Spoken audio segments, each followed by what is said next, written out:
Assalamualaikum warahmatullahi wabarakatuh, anak-anak soleh solehah. Semangat belajarnya hari ini ya nak. Hari ini kita masuk ke dalam pembelajaran tema 7, indahnya keragaman di negeriku. Subtema 1, keragaman suku bangsa dan agama di negeriku.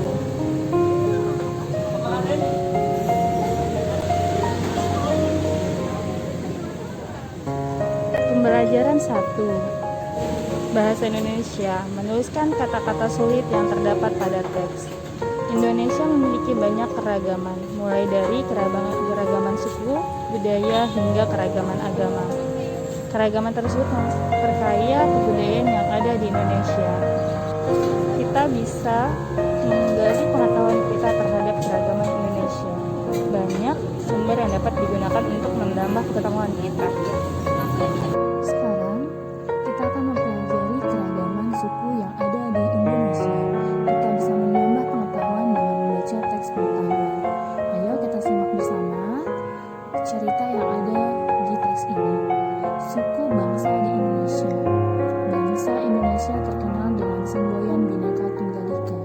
Semboyan ini tertulis pada lambang negara, Garuda Pancasila.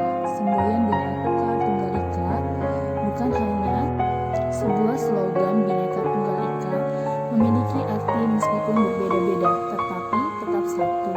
Perbedaan tersebut terlihat dari beragamnya suku bangsa, bahasa, agama, adat, dan budaya. Meskipun memiliki perbedaan, penduduk Indonesia tetap dapat hidup berdampingan dengan rukun. Menurut sensus yang dilakukan Badan Pusat Statistik pada tahun 2010, Indonesia memiliki 133 suku bangsa. Suku terbesar di Indonesia yaitu suku Jawa. Suku Jawa merupakan gabungan beberapa suku di Pulau Jawa. Jumlah penduduk suku Jawa mencapai 40,2% dari penduduk Indonesia. Sementara itu, suku Nias memiliki jumlah penduduk yang paling sedikit, yakni hanya 0,44% dari penduduk Indonesia. Suku-suku lain seperti suku Papua memiliki presentasi sekitar 1,14% dan suku Tionghoa sekitar 1,2% dari jumlah penduduk di Indonesia. Setelah membaca, kita bisa menemukan kata-kata sulit pada teks berjudul Suku Bangsa di Indonesia. Teks tersebut menggunakan kosakata yang beragam. Ada kosakata yang sudah kita pahami artinya. Ada pula kosakata yang belum kita pahami artinya. Kita bisa menemukan arti kata-kata sulit di dalam kamus. Kita bisa menuliskannya dalam bentuk tabel seperti berikut ini. Di sini ada tabel ya, di mana kita akan membahas tentang kata sulit dan artinya. Yang pertama, suku bangsa. Kesatuan sosial yang dapat dibedakan dari kesatuan sosial lain berdasarkan kesadaran akan identitas perbedaan kebudayaan, khususnya bahasa. Yang kedua, semboyan. Perkataan atau kalimat pendek yang dipakai sebagai dasar tuntunan atau pegangan hidup, inti sari suatu usaha dan sebagainya, atau slogan atau moto. Yang ketiga, slogan, perkataan atau kalimat pendek yang menarik atau mencolok dan mudah diingat untuk memberitahukan atau mengikankan sesuatu. Yang keempat, sensus, perhitungan jumlah penduduk, tingkat ekonomi, dan sebagainya yang dilakukan oleh pemerintah dalam jangka waktu tertentu. Misalnya, waktu 10 tahun dilakukan secara serentak dan bersifat menyeluruh dalam batas wilayah suatu negara untuk kepentingan demografi negara yang bersangkutan atau cacah jiwa. Selanjutnya, menentukan gagasan pokok paragraf. Kita menemukan kata-kata sulit pada teks berjudul Suku Bangsa di Indonesia.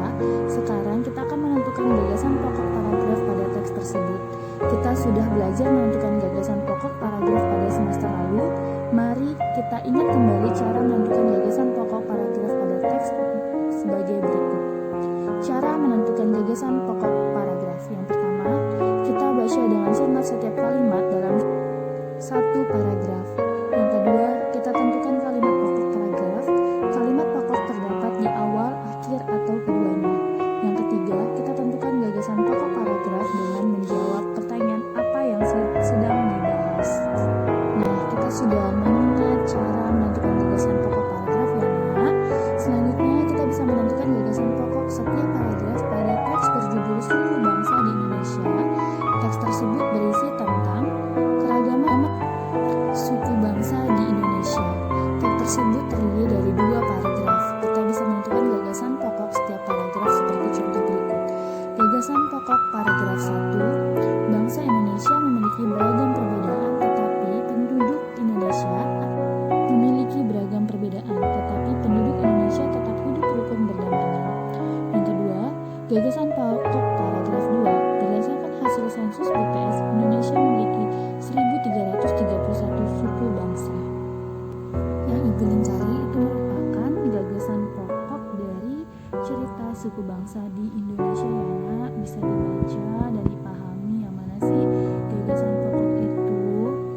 Diperhatikan ya nak teksnya. Demikian yang dapat Ibu sampaikan, kurang dan lebihnya Ibu mohon maaf. Sekian dan terima kasih. Wassalamualaikum warahmatullahi wabarakatuh.